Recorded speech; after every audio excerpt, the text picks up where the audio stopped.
A história completa do vício em jogos. O sistema que usa dopamina para controlar o mundo. Capítulo 1. O primeiro clique. Existe um momento preciso em que o entretenimento inocente se transforma em compulsão silenciosa. Um instante quase imperceptível onde o prazer casual atravessa uma fronteira invisível e se torna necessidade. Esta noite, mergulhamos na arquitetura oculta de um sistema projetado não para divertir, mas para capturar. Esqueça as narrativas simplificadas sobre falta de força de vontade. Compreender honestamente o vício em jogos exige examinar décadas de neurociência aplicada, design psicológico e forças econômicas que transformaram diversão em engenharia comportamental. Antes de continuar, considere se inscrever no canal se este tipo de análise histórica profunda ressoa com você.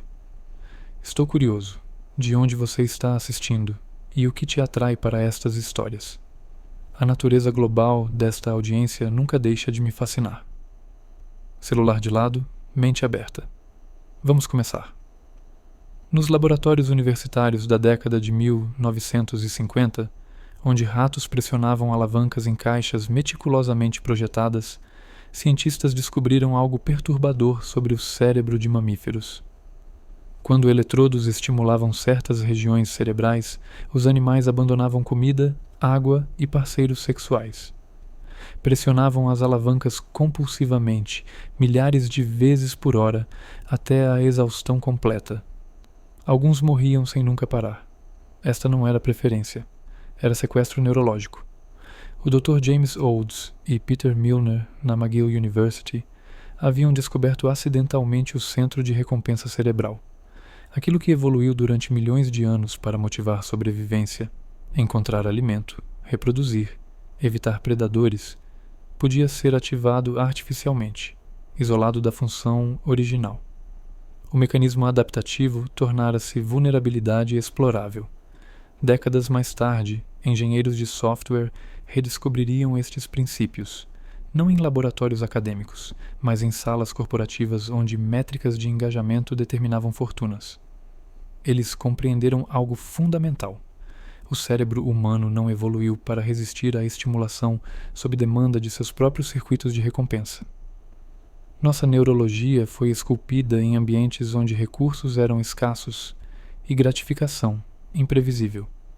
Sistemas que fornecem recompensas em intervalos variáveis, às vezes imediatas, às vezes atrasadas, sempre incertas, criam padrões comportamentais extraordinariamente resistentes à extinção. Os primeiros jogos eletrônicos eram simples. Pong oferecia física newtoniana básica. Space Invaders apresentava progressão linear. Pac-Man tinha começo, meio e fim definidos. Estes jogos podiam entreter, mas raramente capturavam. Faltava-lhes a sofisticação psicológica necessária para transformar interesse casual em compulsão persistente. A transformação começou quando desenvolvedores pararam de criar jogos como produtos finitos e começaram a projetá-los como serviços contínuos. A mudança foi sutil, mas revolucionária. Não se tratava mais de vender experiências completas, mas de construir relacionamentos comportamentais de longo prazo. O objetivo não era a satisfação, era a perpetuação do desejo. Quando designers incorporaram recompensas variáveis, sistemas de progressão infinita e mecânicas sociais competitivas, não estavam apenas criando entretenimento mais envolvente. Estavam aplicando décadas de pesquisa comportamental para manufaturar padrões de uso que mimetizam dependência química. A linha entre produto de entretenimento e ferramenta de modificação comportamental havia sido deliberadamente apagada. Capítulo 2. A anatomia do desejo. O cérebro humano opera através de economias químicas invisíveis, sistemas de recompensa ancestrais que governam motivação e aprendizado. No centro desta arquitetura neural reside a dopamina, neurotransmissor frequentemente mal compreendido como molécula do prazer. Esta simplificação oculta sua função real. A dopamina não cria felicidade. Ela sinaliza antecipação de recompensa. É o mensageiro químico da expectativa, não da satisfação. Quando você experimenta algo prazeroso pela primeira vez, uma refeição deliciosa, uma vitória inesperada, a dopamina dispara. Mas com repetição, o padrão muda. Neurônios dopaminérgicos começam a responder não à recompensa em si, mas aos sinais que a precedem. Ver o ícone de um jogo no celular, ouvir a música de abertura. Estes gatilhos condicionados provocam liberação dopaminérgica antes mesmo de qualquer gameplay. Esta característica temporal da dopamina, sua capacidade de transferir-se da recompensa para a previsão, é evolutivamente preciosa. Permitiu aos nossos ancestrais aprender padrões ambientais, antecipar recursos, planejar ações futuras. Mas também cria vulnerabilidade. Quando sistemas artificiais manipulam esta transferência temporal, podem gerar estados motivacionais intensos desconectados de necessidades reais. Pesquisadores da Stanford University demonstraram que jogos bem projetados mantêm níveis dopaminérgicos elevados por períodos prolongados através de técnica específica, recompensas intermitentes em razão variável. Não toda ação gera recompensa. Não há padrão previsível. Esta incerteza mantém o sistema dopaminérgico constantemente ativado, sempre antecipando, nunca completamente satisfeito. O paralelo com jogos de azar é direto e intencional. Máquinas caça-níqueis, consideradas a forma mais viciante de jogo, utilizam precisamente este mecanismo. Designers de jogos digitais estudaram décadas de pesquisa sobre gambling para importar estas mecânicas para contextos aparentemente inofensivos. O termo técnico é compulsion loop, ciclos comportamentais que se reforçam através de feedback neuroquímico. Mas dopamina sozinha não explica a captura comportamental completa. Outros sistemas neurais participam desta orquestração. A amígdala, processadora de respostas emocionais, vincula experiências de jogo a estados afetivos intensos. O hipocampo consolida memórias procedurais, tornando padrões de jogo automáticos. O córtex pré-frontal, responsável por controle executivo e julgamento, pode ser progressivamente enfraquecido por estimulação repetitiva de circuitos subcorticais de recompensa. Estudos de neuroimagem funcional revelam que cérebros de indivíduos com vício em jogos exibem padrões de ativação notavelmente similares aos observados em dependência de substâncias. Quando expostos a imagens relacionadas a jogos, regiões como núcleo accumbens e córtex cingulado anterior mostram hiperatividade. Simultaneamente, áreas frontais responsáveis por inibição comportamental demonstram resposta atenuada. Esta combinação, desejo amplificado e controle diminuído, caracteriza estados de dependência em múltiplas formas. A tolerância também se desenvolve. Com exposição repetida, os receptores dopaminérgicos diminuem em número ou sensibilidade, fenômeno chamado downregulation. O mesmo estímulo produz resposta menor. Usuários precisam jogar por períodos mais longos, buscar recompensas mais intensas para alcançar estados motivacionais equivalentes. Esta escalada não reflete fraqueza moral. É adaptação neurobiológica previsível à estimulação supranormal. Capítulo 3. Cassinos em código. Nas salas climatizadas de empresas de tecnologia do Vale do Silício, onde engenheiros vestem camisetas casuais e trabalham em ambientes que parecem playgrounds corporativos, ocorre algo paradoxal. Estas mesmas pessoas, frequentemente idealistas sobre transformar o mundo, passam horas refinando algoritmos projetados para maximizar tempo de tela, eufemismo corporativo para captura comportamental sustentada. A história desta transformação começa nos anos 2000, quando desenvolvedores de jogos casuais para Facebook descobriram métricas poderosas. Não bastava medir quantas pessoas jogavam. Era necessário quantificar engajamento em dimensões granulares: tempo por sessão, frequência de retorno, momentos de abandono, conversão de usuários gratuitos em pagantes. Cada interação gerava dados. Cada clique revelava padrões. A análise estatística massiva permitia otimização comportamental em escala industrial. Zynga, criadora de Farmville e outros jogos sociais, pioneirou o que internamente chamavam de compulsive design. Não era termo pejorativo, era objetivo explícito. A empresa empregava psicólogos comportamentais e neurocientistas para informar decisões de design. Cada elemento visual, cada intervalo temporal, cada mecânica de recompensa era testado através de experimentos. A B envolvendo milhões de usuários inconscientes de sua participação em pesquisa psicológica aplicada. Os sistemas de notificação exemplificam esta engenharia comportamental. Quando você recebe alerta de que sua fazenda precisa de atenção ou um amigo enviou presente, não é coincidência temporal. Algoritmos analisam seus padrões comportamentais históricos para identificar momentos de vulnerabilidade. Quando você tipicamente verifica o telefone, quando está entediado, quando termina outra atividade. As notificações são programadas para estes intervalos específicos, maximizando probabilidade de resposta. A economia de atenção criou incentivos perversos. Empresas não lucram quando você joga por 30 minutos e sente satisfação. Elas lucram quando você não consegue parar, quando retorna compulsivamente, quando prioriza o jogo sobre atividades alternativas.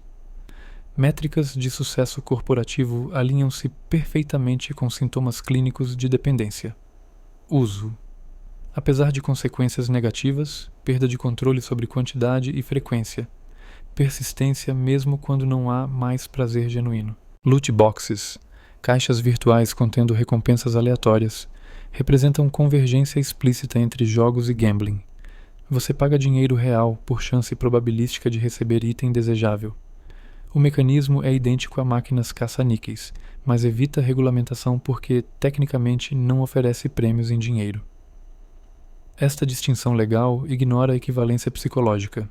Ambos exploram mesmos circuitos neurais de recompensa variável. Governos começaram a reconhecer esta realidade. Bélgica e Holanda declararam certas loot boxes ilegais sob leis de jogos de azar. Reino Unido investiga a prática, mas a indústria resiste ferozmente, argumentando que são mecânicas de surpresa, e não gambling. O debate revela tensão fundamental. Quando entretenimento digital se torna indistinguível de jogo de azar, exceto em detalhes técnicos, categorias regulatórias tradicionais tornam-se inadequadas. Designers éticos ocasionalmente denunciam estas práticas. Tristan Harris, ex-funcionário do Google, tornou-se crítico vocal do que chama Downgrading Humans. Ele argumenta que plataformas digitais são projetadas para explorar vulnerabilidades psicológicas, transformando usuários em recursos a serem minerados. Sua organização, Center for Humane Technology, advoga por design que respeita a autonomia humana em vez de subvertê-la. Mas vozes dissidentes enfrentam resistência institucional massiva. A economia digital global depende fundamentalmente de modelos de negócio baseados em captura de atenção. Publicidade comportamental, que financia serviços gratuitos, requer conhecimento íntimo de usuários obtido através de engajamento prolongado. Qualquer design que genuinamente respeitasse autonomia e bem-estar reduziria métricas de engajamento, ameaçando modelos de receita estabelecidos. A ética encontra limite estrutural na lógica capitalista digital. Capítulo 4. Recompensas que nunca chegam.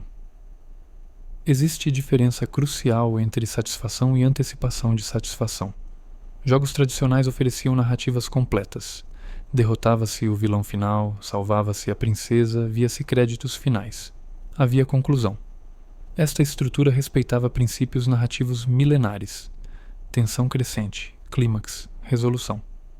O prazer vinha parcialmente da jornada, mas também do encerramento definitivo. Jogos como serviço eliminaram deliberadamente esta possibilidade de conclusão. Não há chefe final verdadeiro.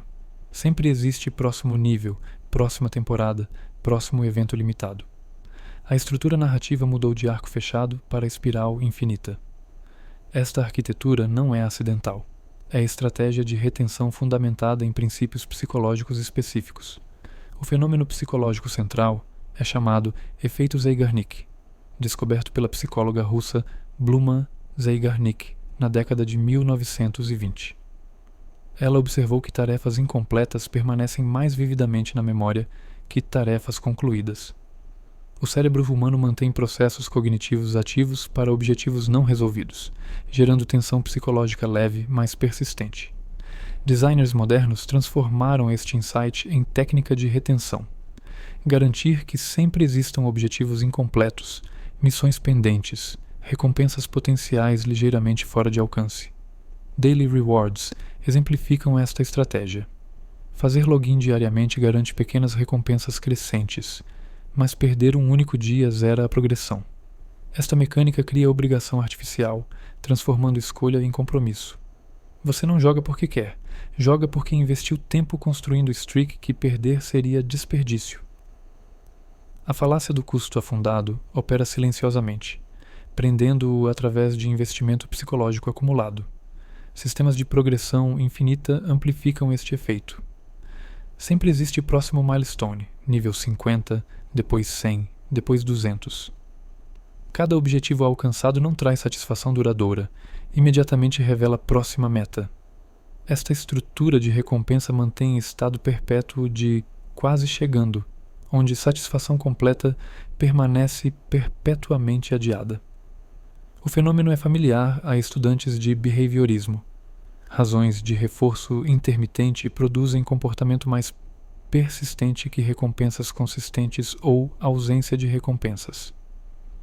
Battle Passes monetizam diretamente esta psicologia.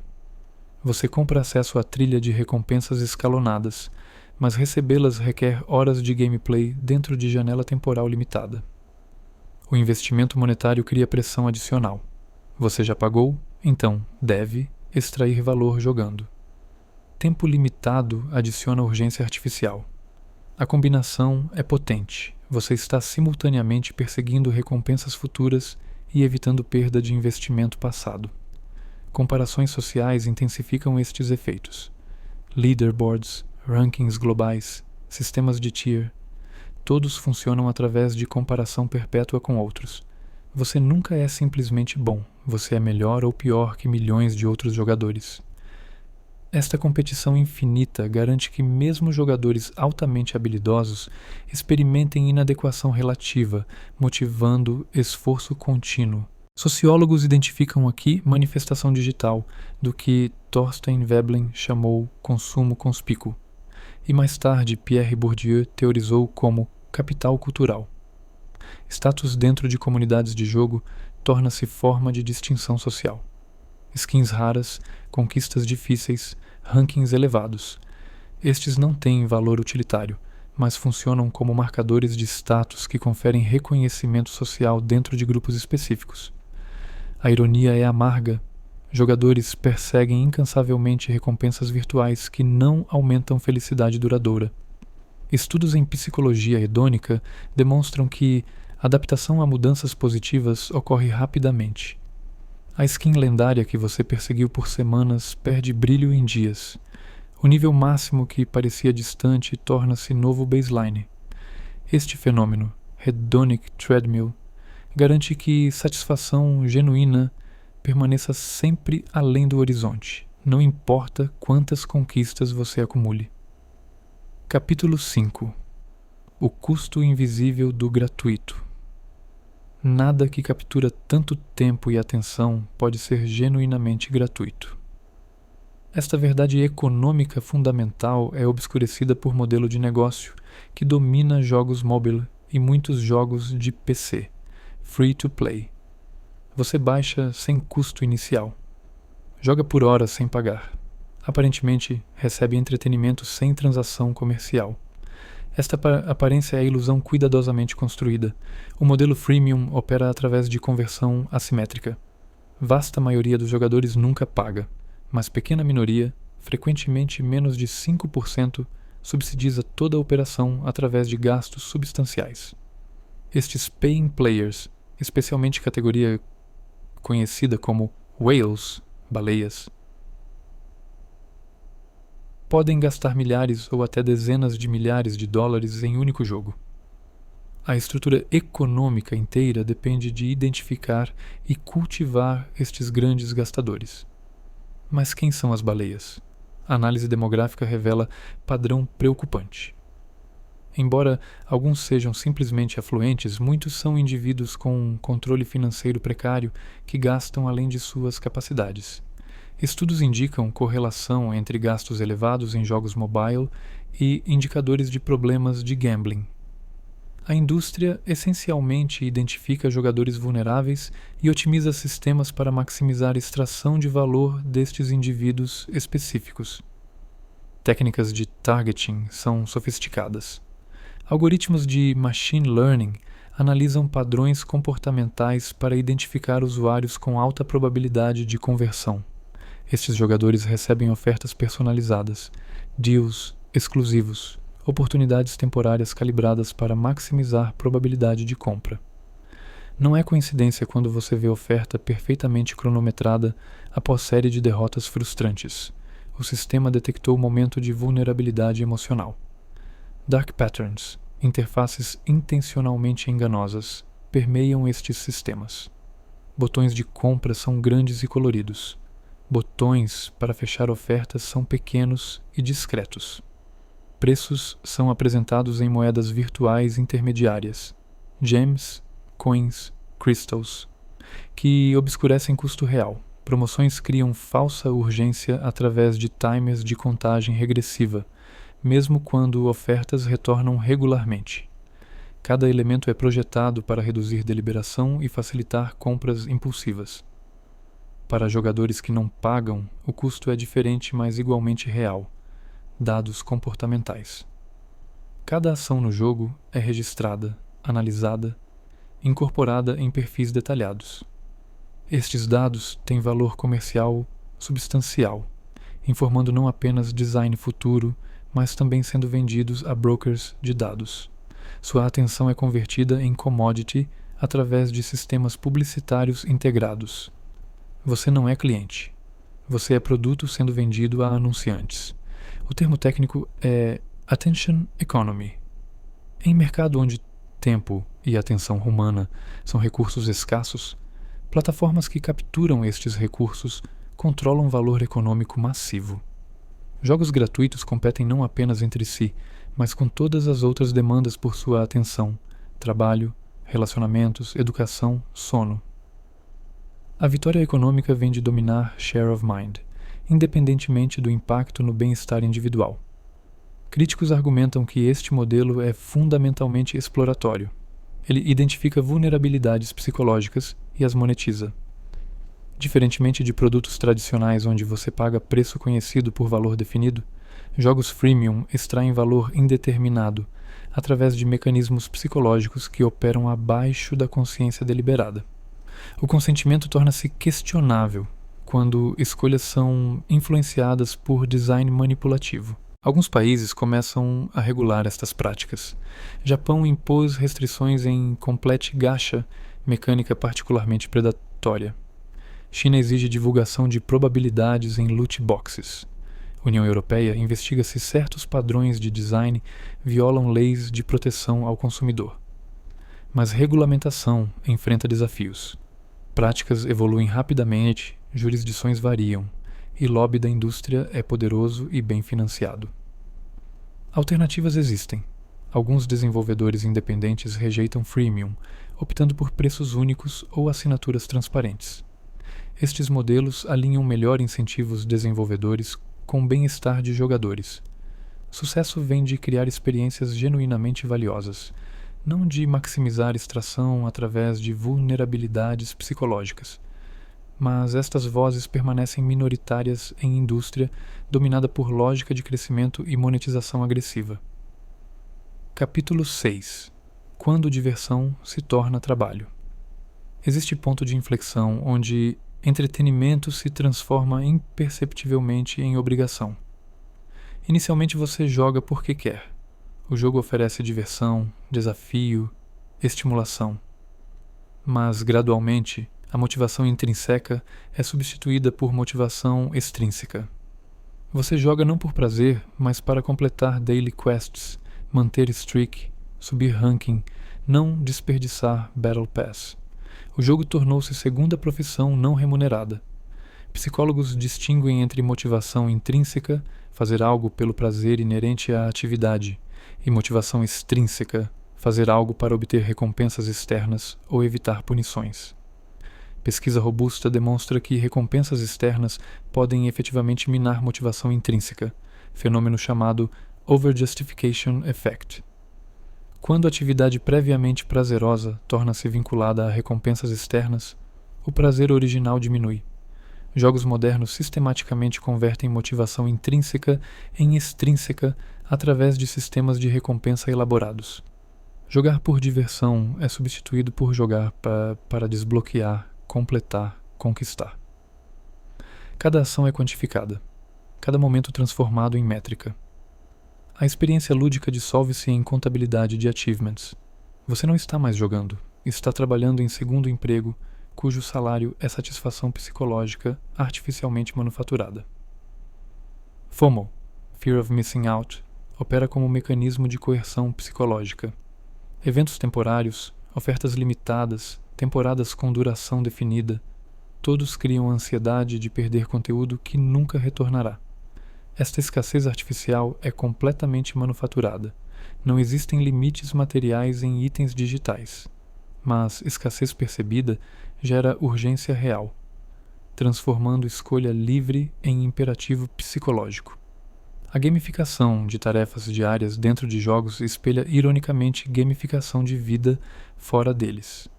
Aplicativos de produtividade usam pontos, streaks, achievements para motivar comportamentos. Trabalho corporativo incorpora leaderboards e competições. A lógica dos jogos metastatizou para domínios previamente livres desta estrutura de recompensa. Você está constantemente sendo medido, ranqueado, recompensado, tanto dentro quanto fora dos jogos. Este fenômeno reflete o que o filósofo Michel Foucault chamou sociedade disciplinar, sistemas de vigilância e controle que produzem autorregulação. Você internaliza métricas, monitora próprio desempenho, sente culpa por não atingir objetivos arbitrários estabelecidos por algoritmos. O poder não precisa ser imposto externamente. Você o executa sobre si mesmo, transformando-se em próprio supervisor. Burnout em jogos é cada vez mais documentado. Jogadores relatam sentir exaustão, ressentimento, obrigação de continuar jogando, apesar de ausência de prazer. Sintomatologia é notavelmente similar a burnout ocupacional. Exaustão emocional, despersonalização, senso reduzido de realização. A linguagem usada revela grind, moagem, farming, cultivo, daily chores, tarefas diárias. Terminologia de trabalho manual aplicada à atividade supostamente recreativa. Comunidades de jogos desenvolveram termo irônico, obligation gaming.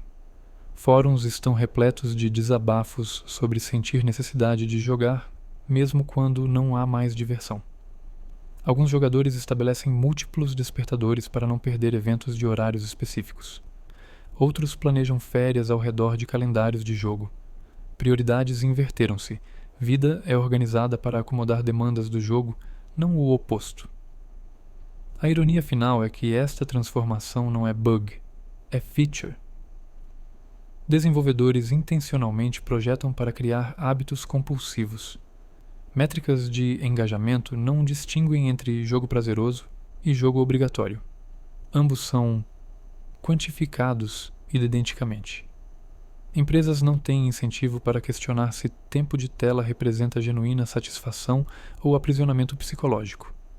O objetivo é maximizar horas jogadas, independentemente da qualidade experiencial dessas horas. Recentemente, alguns jogadores tentam recuperar a diversão através de práticas conscientes, estabelecer limites temporais, recusar participar de eventos temporários, ignorar daily quests. Esta resistência micropolítica representa a tentativa de reestabelecer autonomia sobre o próprio tempo e atenção. Mas requer vigilância constante contra design otimizado para subverter precisamente estas intenções. Capítulo 7. Conexões falsas em mundos digitais. Humanos são criaturas fundamentalmente sociais. Milhões de anos de evolução esculpiram cérebros projetados para conexão, cooperação, pertencimento. Isolamento social produz sofrimento psicológico profundo. Conexão social robusta prediz longevidade, saúde mental, bem-estar subjetivo. Jogos modernos não ignoram esta realidade psicológica. Eles a exploram sistematicamente. MMORPGs, Massively Multiplayer Online Role-Playing Games, prometem comunidades, amizades, experiências compartilhadas e genuinamente entregam formas de socialização. Jogadores formam guilds, coordenam estratégias complexas, desenvolvem relacionamentos que às vezes transcendem o digital. Mas estas conexões frequentemente possuem qualidade específica. São contingentes, instrumentais, mediadas por estruturas do jogo. Socióloga Sherry Turkle documenta fenômeno que chama Alone Together, pessoas conectadas constantemente através de tecnologia, mas experimentando solidão crescente. Conexões digitais podem substituir relacionamentos mais profundos sem fornecer mesma substância. A presença física compartilhada, nuances de comunicação não verbal, vulnerabilidade genuína, elementos que caracterizam intimidade humana, são difíceis de replicar em avatares e chat de texto. Jogos estruturam socialização de maneiras específicas que favorecem engajamento contínuo. Guilds frequentemente impõem requisitos de atividade. Membros inativos são removidos. Este design cria pressão social para jogar regularmente. Você não está apenas deixando de jogar, está potencialmente decepcionando pessoas reais que dependem de sua participação. Compromisso social transforma-se em mecanismo de retenção. Raids e atividades cooperativas exigem coordenação temporal. Se grupo marca evento para horário específico, sua ausência prejudica todos. Esta interdependência manufaturada cria obrigações sociais que transcendem preferências individuais. Você joga não porque quer, mas porque outros contam com você. A mecânica de design converteu o jogo opcional em compromisso social. Paradoxalmente, estas comunidades são profundamente frágeis. Quando o jogador para de jogar, por qualquer razão, frequentemente perde contato completo com amigos de jogo. As conexões eram contextuais, dependentes de plataforma e atividade compartilhada. Sem substrato do jogo, elas frequentemente evaporam. Esta fragilidade revela a natureza instrumental de muitas relações de jogo. Eram funcionais para objetivos dentro do jogo, não necessariamente enraizadas em conexão interpessoal profunda. Toxicidade em comunidades de jogos online é fenômeno bem documentado. Anonimidade, competição intensa, frustração de perder. Todos contribuem para ambiente onde abuso verbal, assédio, discriminação são alarmantemente comuns. Jogadores relatam experiências de racismo, sexismo, homofobia. Para muitos, especialmente minorias, comunidades de jogos não são refúgios acolhedores, mas espaços hostis exigindo vigilância constante. Esta toxicidade não é acidental. Estruturas competitivas intensificam conflitos interpessoais. Designs que culpam indivíduos por falhas de equipe criam bodes expiatórios. Sistemas de ranking que produzem vencedores e perdedores inevitavelmente geram ressentimento. Enquanto desenvolvedores ocasionalmente implementam sistemas de moderação, frequentemente são inadequados para a escala e complexidade do problema. Alguns jogadores encontram comunidades genuinamente positivas, espaços onde desenvolvem amizades autênticas e redes de apoio.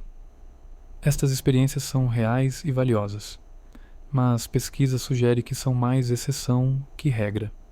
Estudos longitudinais indicam que, para a maioria, tempo extenso em jogos online correlaciona-se com redução em amizades offline, menor satisfação com relacionamentos, aumento em sentimentos de solidão.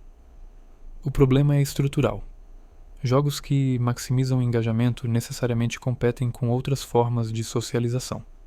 Horas gastas em jogos são horas não disponíveis para amigos, família, comunidades locais. Relacionamentos profundos requerem tempo, presença, continuidade. Quando jogos dominam tempo livre, relacionamentos não digitais frequentemente atrofiam por negligência involuntária. Desenvolvedor de jogos independente Jonathan Blow argumenta que a indústria de jogos vende junk food social, simulações de conexão que satisfazem fome social superficialmente, mas não fornecem nutrição relacional genuína.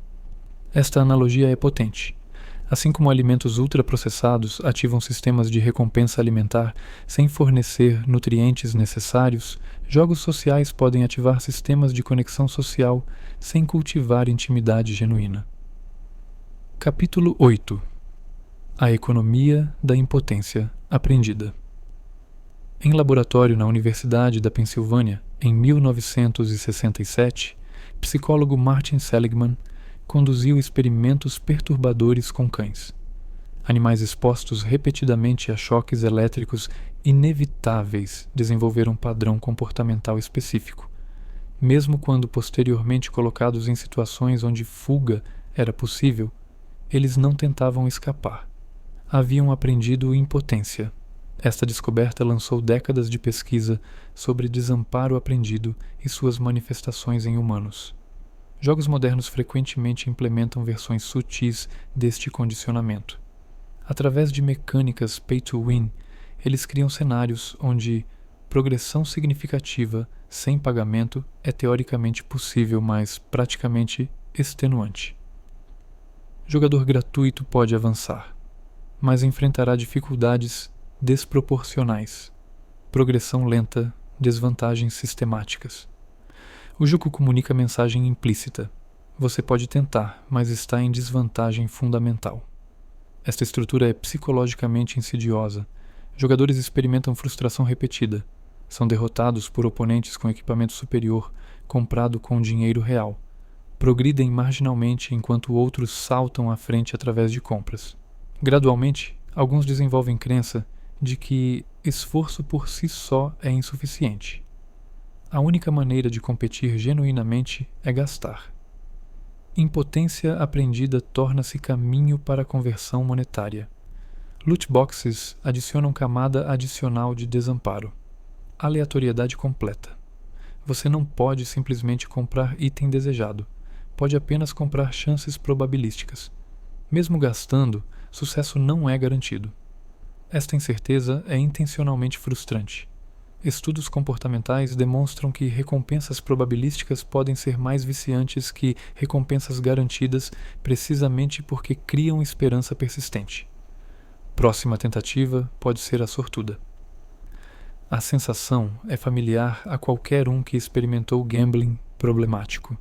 Só mais uma tentativa. A falácia do apostador opera.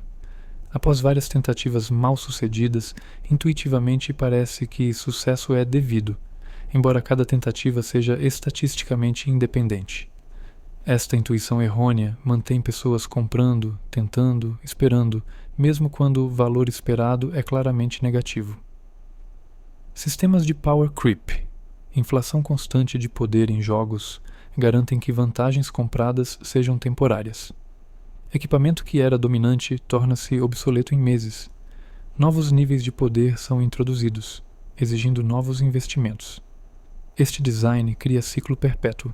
Você gasta para competir, mas vantagem obtida degrada-se, eventualmente exigindo novos gastos. A linha de chegada move-se constantemente à frente. Para jogadores que não podem ou optam por não gastar, a experiência pode ser desesperadora. Fóruns estão repletos de queixas sobre jogos mortos para free-to-play. Mas esta morte não é bug. É pressão econômica intencional projetada para converter relutantes em pagantes. A experiência degradada é feature, não falha de design. Tornar jogo menos satisfatório para não pagantes aumenta a probabilidade de conversão. Crianças e adolescentes são particularmente vulneráveis. Eles têm controle limitado sobre recursos financeiros, mas são intensamente motivados por comparações sociais. Ver colegas com skins premium, itens raros, vantagens compradas cria pressão social intensa. Muitos reportam sentimentos de inadequação, exclusão, inferioridade baseados em marcadores puramente virtuais e comerciais. Casos extremos revelam disfunção sistêmica. Adolescentes roubando cartões de crédito parentais, acumulando milhares em dívidas não autorizadas. Adultos esgotando economias, ignorando contas essenciais para financiar compras em jogos. Estes não são simplesmente fracassos individuais de autocontrole. São resultados previsíveis de sistemas projetados para induzir gastos compulsivos em populações vulneráveis. Regulamentação gradualmente emerge. Alguns países classificam certos sistemas de monetização como gambling e aplicam restrições correspondentes. Outros exigem divulgação de odds ou proíbem venda de loot boxes a menores. Mas a indústria é hábil em reformular práticas para evitar regulação, renomeando mecânicas, alterando implementações superficialmente, mantendo essência exploratória sob novas aparências. A questão ética fundamental permanece. É legítimo projetar produtos de entretenimento que sistematicamente exploram vulnerabilidades psicológicas para maximizar extração financeira? Indústria argumenta que fornece entretenimento valioso e monetização é justa troca. Críticos argumentam que design manipulativo viola consentimento genuíno e causa dano psicológico e financeiro real. Este debate não está próximo de resolução. Capítulo 9. Quando o real se torna insuficiente. O mundo físico oferece resistência. Objetos obedecem gravidade. Habilidades requerem prática prolongada. Relacionamentos exigem vulnerabilidade e reciprocidade. Reconhecimento social vem lentamente, se vier. Estas características não são bugs da realidade. São aspectos fundamentais da existência humana que conferem significado a conquistas, relacionamentos, crescimento pessoal. Mundos virtuais operam sob regras diferentes. Progressão é explícita e frequentemente rápida. Feedback é imediato e quantificado. Status pode ser alcançado através de investimento temporal, sem necessariamente desenvolver habilidades transferíveis. A barreira entre desejo e gratificação é radicalmente encurtada. Esta diferença qualitativa torna mundos virtuais psicologicamente atraentes, mas também potencialmente dissociativos da realidade consensual.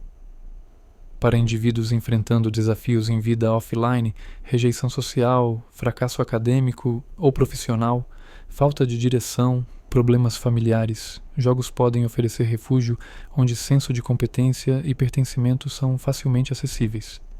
Esta função adaptativa não é inteiramente negativa. Coping temporário pode ser valioso. Mas quando o mundo virtual torna-se substituição permanente para a vida offline, consequências podem ser graves.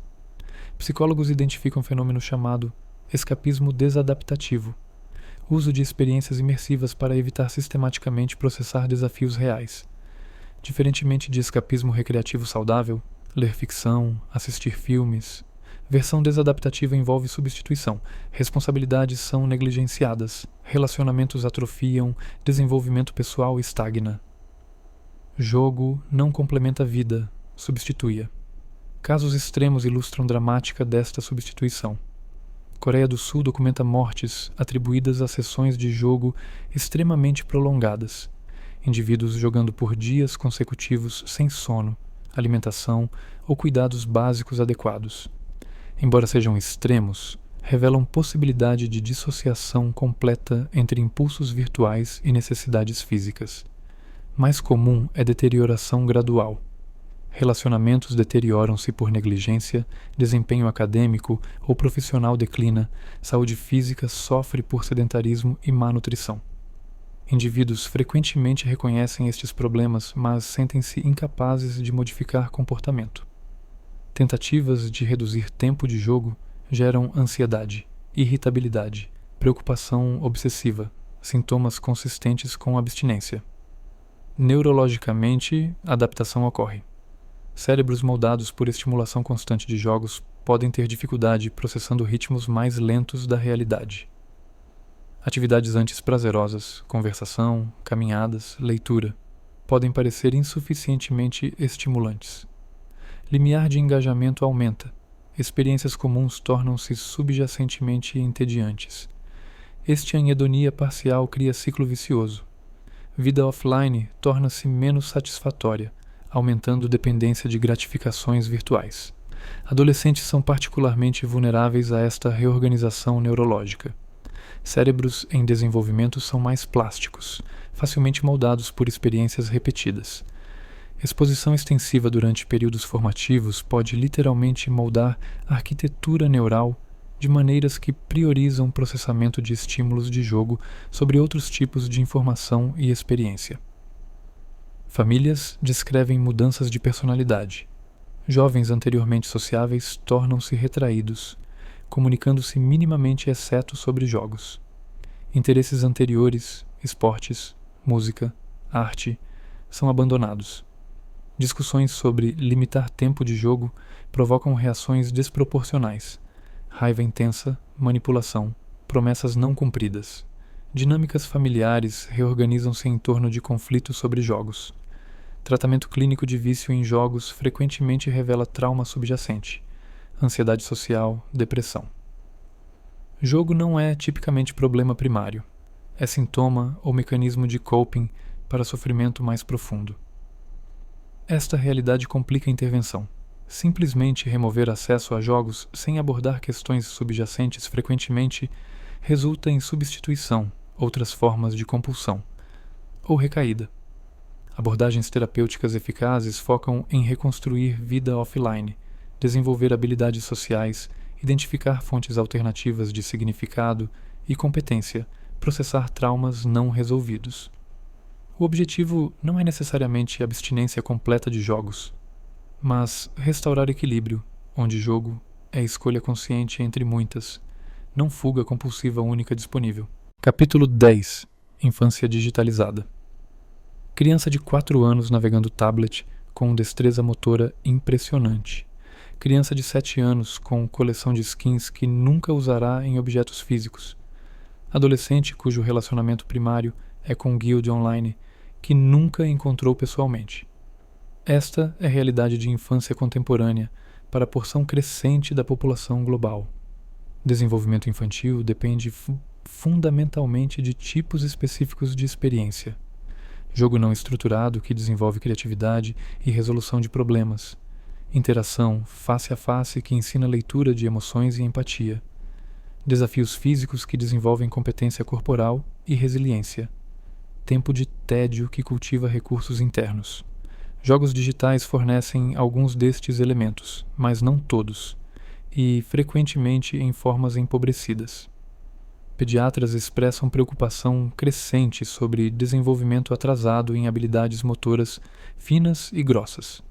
Crianças que passam horas manipulando telas desenvolvem coordenação mão-olho digital, mas não desenvolvem equivalentemente coordenação física tridimensional. Diferença parece trivial até considerar cascatas desenvolvimentais.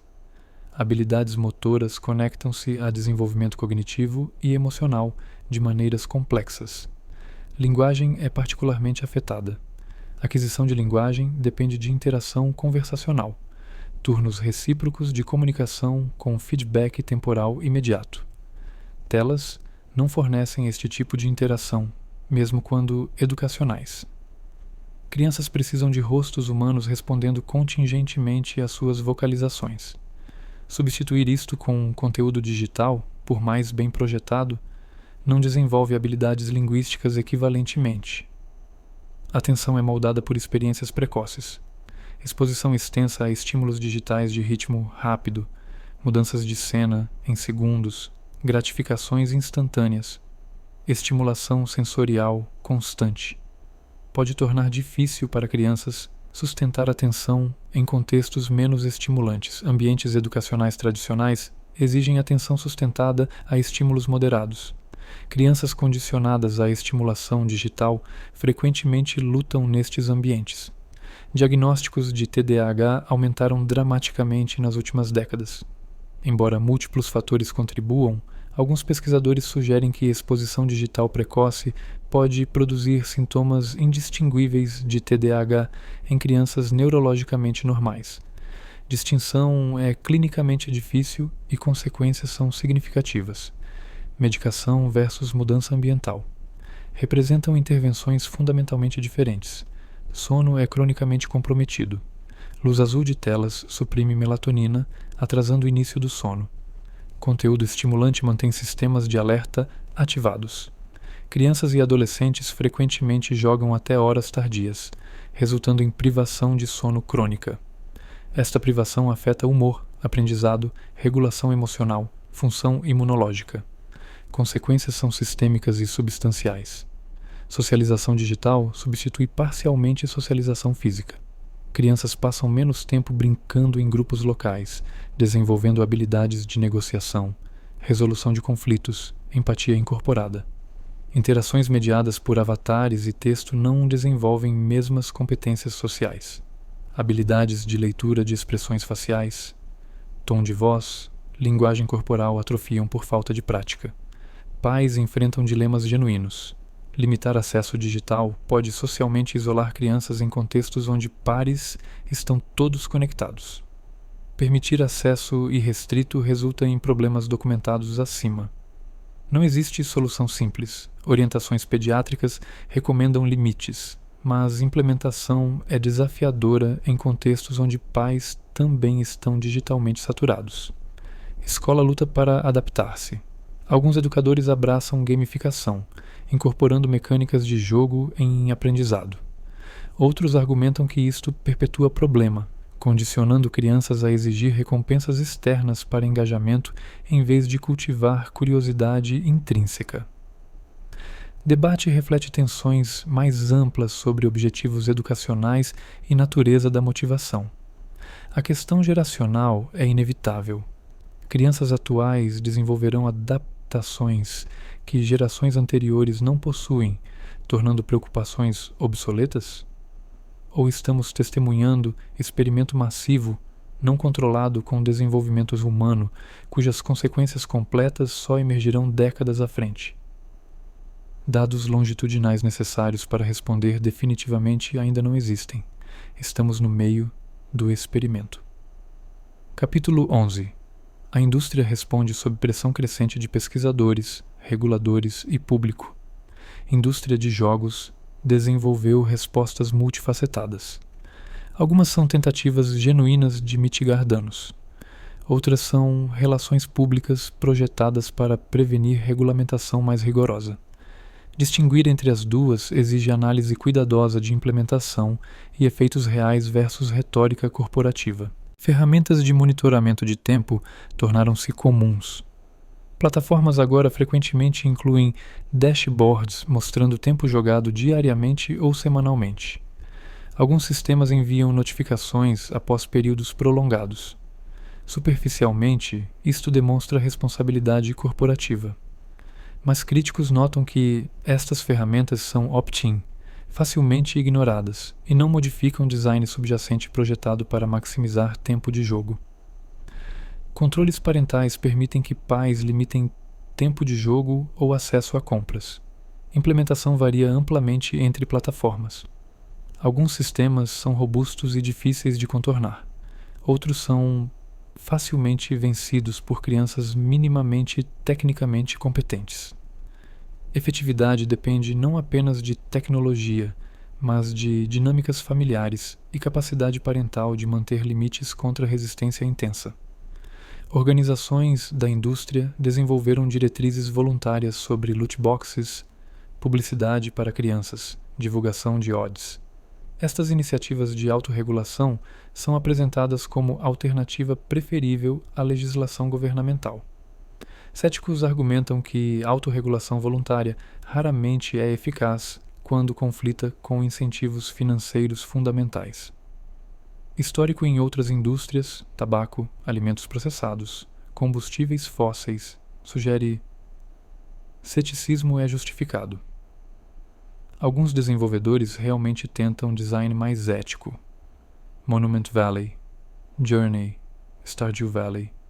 Jogos aclamados que rejeitam monetização agressiva, respeitam o tempo dos jogadores, priorizam experiências sobre extração máxima de valor. Estes exemplos demonstram que alternativas são viáveis, mas permanecem nicho em indústria dominada por títulos free-to-play agressivamente monetizados. Pesquisa financiada pela indústria frequentemente encontra resultados mais favoráveis que pesquisa independente. Este viés de financiamento é bem documentado em múltiplas indústrias. Estudos patrocinados por desenvolvedores de jogos tendem a enfatizar benefícios: melhoria em atenção visual, resolução de problemas espaciais, enquanto minimizam riscos. Isto não significa que benefícios sejam fictícios, mas sugere necessidade de cautela interpretando literatura científica. Lobby político é extensivo. Associações da indústria de jogos gastam milhões anualmente influenciando legislação em múltiplos países. Argumentam que jogos são arte protegida, que regulamentação sufoca a inovação, que pais devem ter responsabilidade primária. Estes argumentos têm validade parcial, mas também servem transparentemente interesses corporativos em evitar restrições. China implementou regulamentação mais rigorosa que qualquer nação ocidental. Menores limitados a 3 horas semanais de jogos online, restrições a horários específicos, requisitos de identificação real obrigatória. Impacto a longo prazo permanece incerto, mas representa experimento social massivo em controle de acesso digital. Indústria global observa ansiosamente se modelo se espalhará. Class actions legais começam a emergir. Famílias processam desenvolvedores alegando design predatório especificamente direcionado a menores. Sucesso legal varia, mas ações estabelecem precedentes e forçam a indústria a confrontar potencial responsabilidade legal por práticas anteriormente inquestionadas. O problema fundamental permanece. Enquanto o modelo de negócio dominante depende de maximizar tempo de tela e monetizar compulsão. Incentivos estruturais contra design ético permanecem poderosos. Mudança genuína provavelmente requer combinação de pressão regulatória, responsabilidade legal, demanda de consumidores e possível transformação de modelos econômicos subjacentes. Nenhuma intervenção única será suficiente. Capítulo 12. Recuperando autonomia. Sala de terapia em clínica especializada em vícios comportamentais. Jovem de 22 anos descreve progressão. Diversão inicial transformou-se em hábito, hábito em compulsão, compulsão em substituto de vida. Fala sobre relacionamentos perdidos, oportunidades profissionais desperdiçadas, versão de si mesmo que sente ter traído. A narrativa é dolorosamente familiar para a terapeuta, que ouve variações semanalmente. Recuperação de vício comportamental é complexa precisamente porque a abstinência completa frequentemente não é objetivo realista ou desejável. Diferentemente de substâncias químicas onde a abstinência total é possível, tecnologia digital é onipresente na vida contemporânea. O objetivo não é eliminar jogos completamente, mas desenvolver relacionamento saudável, jogo como escolha consciente, não compulsão automática. Primeiros passos envolvem estabelecer consciência. Muitos indivíduos subestimam dramaticamente tempo gasto jogando. Rastreamento objetivo, aplicativos que monitoram o uso real, frequentemente revela disparidade chocante entre percepção e realidade. Esta consciência é necessária, mas insuficiente. Reconhecimento não produz automaticamente mudança. Identificar gatilhos é crucial. Quais estados emocionais precedem episódios de jogo compulsivo? Tédio, ansiedade, solidão, raiva, frustração? Contextos específicos? Momento do dia? Compreender padrões permite desenvolver estratégias alternativas. Se jogo é resposta à ansiedade, técnicas de regulação emocional alternativas, respiração, exercício, conversação, podem interromper a automaticidade. Substituição requer construção. Não é suficiente remover jogo. Vazio resultante deve ser preenchido com atividades alternativas que fornecem satisfação genuína. Processo é gradual e frequentemente frustrante. Atividades offline inicialmente parecem insatisfatórias comparadas à estimulação intensa de jogos. Tolerância precisa recalibrar-se, processo que leva semanas ou meses. Reconstrução social é central. Relacionamentos danificados por negligência durante período de jogo compulsivo requerem reparo ativo. Isto significa vulnerabilidade. Reconhecer dano causado. Fazer amends. Reconstruir confiança através de comportamento consistente ao longo do tempo. Processo é desconfortável, mas essencial para a reintegração social genuína. Encontrar significado fora de conquistas virtuais é desafio existencial. Se a identidade tornou-se centrada em status dentro de jogo, recalibração requer desenvolver autoconceito baseado em diferentes fontes. Perguntas emergem. Quem sou eu sem este jogo? O que genuinamente valorizo? Como quero estruturar minha vida? Terapia oferece espaço para explorar estas questões fundamentais. Prevenção de recaída reconhece que deslizes são prováveis.